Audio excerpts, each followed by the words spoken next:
إن الحمد لله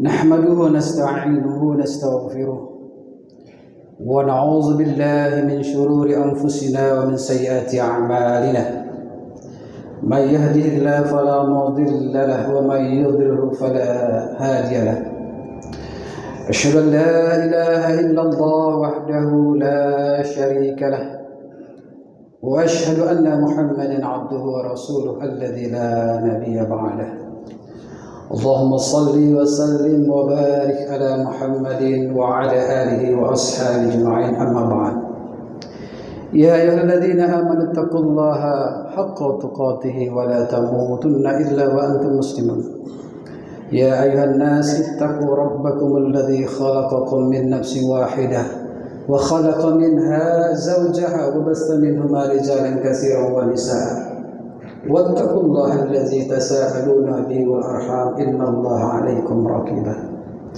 يا أيها الذين آمنوا اتقوا الله وقولوا قولا سديدا يصلح لكم أعمالكم ويغفر لكم ذنوبكم ومن يطع الله ورسوله فقد فاز فوزا عظيما قال الله تعالى في كتابه الكريم أعوذ بالله من الشيطان الرجيم اتل ما أوحي إليك من الكتاب وأقم الصلاة إن الصلاة تنهى عن الفحشاء والمنكر والبغي ولذكر الله أكبر والله يعلم ما تصنعون وقال الله تعالى في آية أخرى فخلف من بعدهم خلف أضاعوا الصلاة واتبعوا الشهوات فسوف يلقون غيا Sadaqallahul azim. Ma'asyiral muslimin rahimakumullah, bertakwalah kita senantiasa kepada Allah. Dimanapun saja kita berada, kita syukuri segala nikmat yang Allah curahkan kepada kita hingga detik ini. Allah tak pernah meninggalkan kita. Allah tak pernah sedetik pun tak memberikan rezekinya kepada kita. Allah pun tak sedetik pun meninggalkan kita. Tidak sedikit pun Allah meninggalkan untuk mengawasi kita. Maka selaku seorang beriman, sepantasnya kita bersyukur atas segala nikmat yang Allah berikan.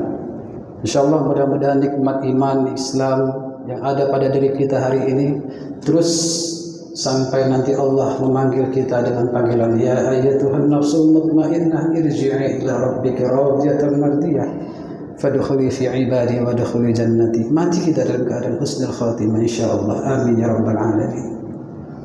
Ma'asyiral muslimin rahimakumullah.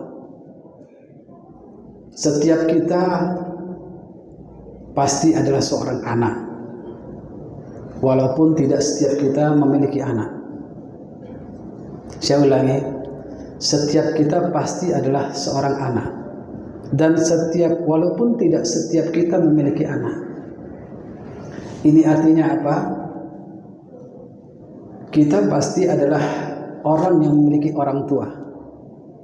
Kalau dia punya anak, pasti dia adalah orang tua dari anaknya.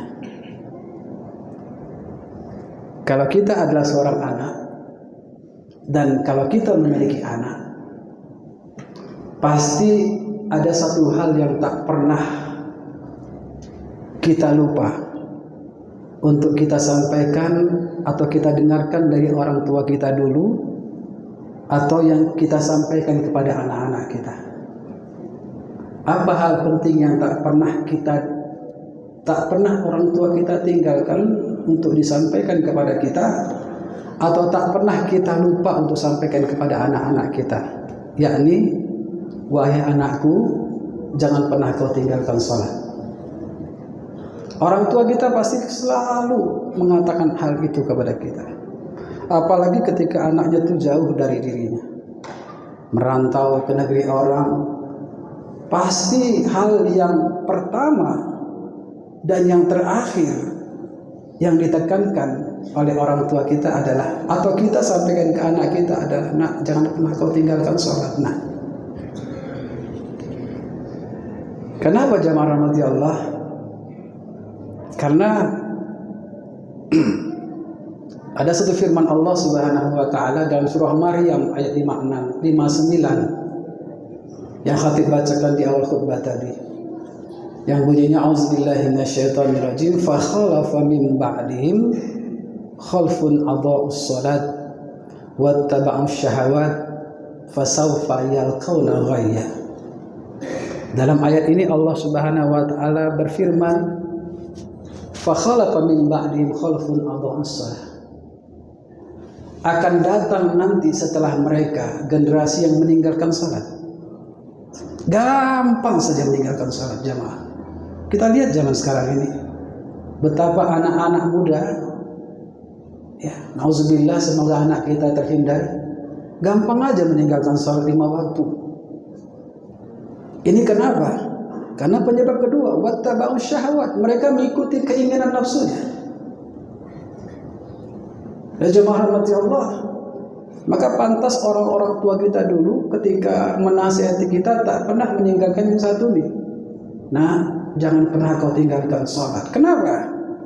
Karena ketika seorang muslim sudah berani meninggalkan sholat, itu artinya bangunan agamanya sudah mulai runtuh.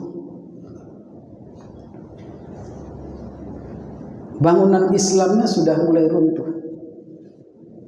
Maka jemaah rahmati Allah Subhanahu wa taala, para ulama kita menyebutkan setidaknya ada 3 rahasia yang terkandung dalam sholat ketika kita perintahkan anak kita melakukan sholat. Jadi ketika kita nyuruh anak kita, wahai anakku, jangan kau tinggalkan sholat, wahai anakku, kerjakan sholat. Artinya dalam kalimat tersebut ada 3 hikmah yang ingin kita sampaikan kepada anak-anak kita. Dan ini diambil dari 3 huruf yang ada dalam sholat itu sendiri. Huruf sholat, shad, lam, dan ta. Apa itu shad? Shad itu adalah sidqul lisan. Lisan yang jujur. Jadi ketika kita menyuruh anak kita, nak jangan pernah kau tinggalkan sholat, nak kerjakan sholat, artinya apa? Nak ketika kau melaksanakan sholat, insya Allah dengan sholat tadi, lisanmu akan menjadi lisan yang jujur.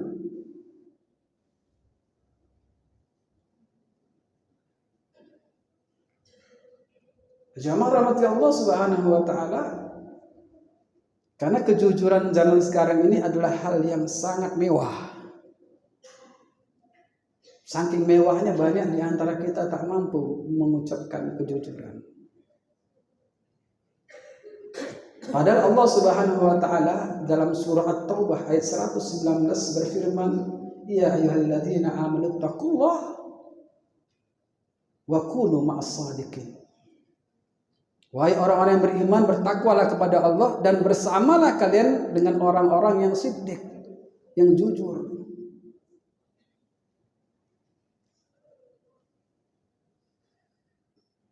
Kita boleh melakukan kerjaan atau perbuatan salah apapun, silahkan, karena namanya manusia. Al-insan makhlul khata' wa nisyan. Manusia itu tempatnya salah dan silap. Tapi satu hal yang tak boleh kau kerjakan, nak, apa itu? Bohong. Kau mungkin bisa kerjakan segala macam kesalahan, boleh, silahkan. Karena manusiawi. Tapi satu hal yang tak boleh kau kerjakan, apa itu? Bohong.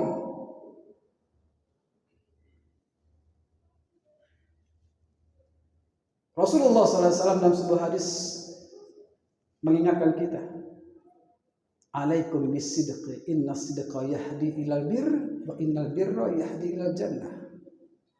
Kerjakan, berlaku jujurlah kalian, karena sesungguhnya jujur itu membawa kepada kebaikan, dan kebaikan membawa kepada surga. Sebaliknya, wa iyyakum bil kadzib, jauhilah bohong, jauhilah dusta. Fa innal kadziba yahdi ilal fujur. Sesungguhnya dusta itu membawa kepada keburukan. Wa innal fujura yahdi ilal nar. Sesungguhnya keburukan itu membawa kepada neraka. Maka jemaah rahmati Allah, hal pertama yang harus kita sampaikan kepada kita, yang tersirat dalam ucapan, nak jangan kau tinggalkan sholat, artinya apa? Nak, dengan sholat tadi, insya Allah kau akan menjadi orang yang jujur. Itu yang pertama jemaah. Yang kedua diambil dari kalimat lam. Lam itu bil makna layyinul qaul, hati yang lembut. Orang yang sholat, insya Allah hatinya lembut. Orang yang benar-benar sholat, insya Allah hatinya lembut, tak kasar. Orang yang hatinya lembut, mudah menerima nasihat. Ucapan yang keluar dari lisannya adalah ucapan yang lembut, karena hatinya lembut. Lisan itu adalah gambaran hati. Maka salah sekali kalau ada orang bilang begini, nggak apa-apalah ngomong kasar, yang penting hatinya lembut. Nggak ada itu jemaah. Nggak apa-apa ngomong kasar, yang penting hati lembut. Nggak ada itu kamusnya. Omongan kasar itu berasal dari hati yang kasar. Karena kata-kata itu adalah merupakan cerminan hati. Al-Imam Al-Ghazali mengatakan bahwa lisan itu, lidah itu adalah gayungnya hati. Gayung itu akan mengambil apa yang ada dalam hati, dikeluarkan lewat ucapan. Maka orang yang berhati lembut, yang keluar pun lembut juga, Pak. Sebaliknya orang yang hatinya kasar, yang keluar juga kasar. Nggak ada kamusnya itu, yang penting kata-kata kasar, yang penting hati lembut. Nggak ada kamusnya itu. Nggak nyambung. Sebagaimana air dalam teko, kalau di dalamnya air susu, keluar susu. Kalau dalamnya ada air comberan, keluar juga air comberan. Mustahil dalam comberan keluar susu. Sebalik juga, mustahil dalam susu keluar comberan. Mustahil. Suatu hal yang mustahil. Maka jemaah rahmati Allah, itu hikmah kedua ketika kita perintahkan anak kita sholat. Wahai anakku, jangan kau tinggalkan sholat. Artinya, wahai anakku, ketika kau sholat, jadilah orang yang berhati lembut, tak kasar, mudah menerima nasihat. Itu yang kedua jemaah. Yang ketiga adalah huruf ta, bil makna tarkul ma'asi, tinggalkan maksiat. Sebagaimana firman Allah dalam ayat yang khatib bacakan di awal khutbah tadi, Allah berfirman, utlu ma uhiya ilaika minal kitabi wa aqimis shalah, innas salata tanha 'anil fahsya'i wal munkar. Surah Al-Ankabut ayat 45. Kata Allah, sesungguhnya salat itu mencegah dari perbuatan keji dan mungkar. Betul. Salat yang bagaimana yang bisa mencegah perbuatan keji dan mungkar? Salat yang betul-betul didirikan. Bukan asal salat. Bukan sekedar teken absen salat, yang penting aku salat. Perkara baik enggak salatnya, enggak peduli, enggak. Maka aqimis shalah, kata Allah, dirikan salat, tegakkan salat, bukan kerjakan salat. Allah tak perintah kerjakan sholat, tapi tegakkan sholat. Kalau mengerjakan sholat, banyak orang mengerjakan sholat, tapi begitu selesai sholat, nilai-nilai sholat tak teraplikasikan dalam kehidupan sehari-hari. Tetap saja berdengki, tetap saja pelit, tetap saja sombong, tetap saja macam-macam. Kenapa? Karena hanya sekedar mengerjakan sholat, bukan mendirikan sholat. Maka jemaah, itulah 3 nilai yang terkandung dalam kalimat salat. Mudah-mudahan anak-anak kita, generasi kita, anak cucu kita, termasuk orang yang tetap mendirikan salat, dan itu dilihat dari ayahnya. Ku anfusakum wa ahlikum nar. Jaga dirimu dan keluargamu dari api neraka. Allah perintahkan jaga dirimu dulu, baru keluargamu. Artinya apa? Perbaiki dulu dirimu. Jangan kau suruh anakmu sholat sementara kau tak sholat. Maka jemaah rahmati Allah, kalau kita ingin anak kita soleh, solehkan dulu diri kita. Kalau kita mau anak kita sholat, sholat dulu kita di awal waktu. Insya Allah mudah-mudahan anak-anak kita termasuk orang-orang yang dijauhkan dari Allah dari sebagian firman Allah Subhanahu wa taala tadi yang meninggalkan salat dan mengikuti hawa nafsunya. Nauzubillahi summa nauzubillah. Barakallahu li wa lakum fil Qur'anil azim wa nafa'ani wa iyyakum bima fihi min al-ayati wa zikril hakim wa taqabbala minni wa minkum tilawatahu innahu huwas samiul basir.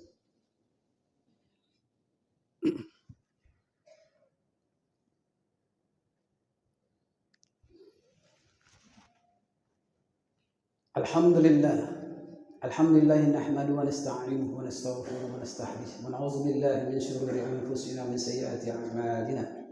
من يهده الله فلا مضل له ومن يضلل فلا هادي له أشهد أن لا إله إلا الله وحده لا شريك له وأشهد أن محمدا عبده ورسوله الذي لا نبي بعده اللهم صل وسلم وبارك على محمد وعلى آله وأصحابه أجمعين أما بعد فيا الحاضرون اتقوا الله حق تقاته ولا تموتن إلا وأنتم مسلمون. قال الله تعالى في الكتاب الكريم أعوذ بالله من الشيطان الرجيم إن الله وملائكته يصلون على النبي يا أيها الذين آمنوا صلوا عليه وسلموا تسليما. اللهم صل على محمد وعلى آل محمد كما صليت على إبراهيم وآل إبراهيم وبارك على محمد وآل محمد كما باركت على إبراهيم وآل إبراهيم في العالمين إنك حميد مجيد. اللهم اغفر للمسلمين والمسلمات المؤمنين والمؤمنات الأحياء منهم والأموات برحمتك يا أرحم الراحمين. اللهم أرنا الحق حقا وارزقنا اتباعه وأرنا الباطل باطلا وارزقنا اجتنابه. رب اجعلنا مقيم الصلاة رب اجعلنا مقيم الصلاة ومن ذريتنا برحمتك يا أرحم الراحمين. ربنا آتنا في الدنيا حسنة وفي الآخرة حسنة وقنا عذاب النار. عباد الله إن الله يأمركم بالعدل والإحسان وإيتاء ذي القربى وينهى عن الفحشاء والمنكر والبغي يعظكم لعلكم تذكرون فاذكروا الله يذكركم ويستجب لكم